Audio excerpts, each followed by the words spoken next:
you, Zach. Did Zach do anything bad to her? No, he loved her. He took her out on dates. He treated her well. She said it. She goes, Zach is a great guy, and I love you, Zach.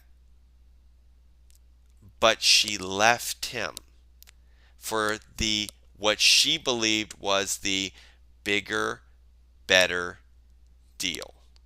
What is that? That is hypergamy. That is female hypergamy. So Kelly Kapowski jumping to Jeff is an example of female hypergamy playing out in a sitcom. And this episode happened in like 1990 or 91. This was 35 years ago.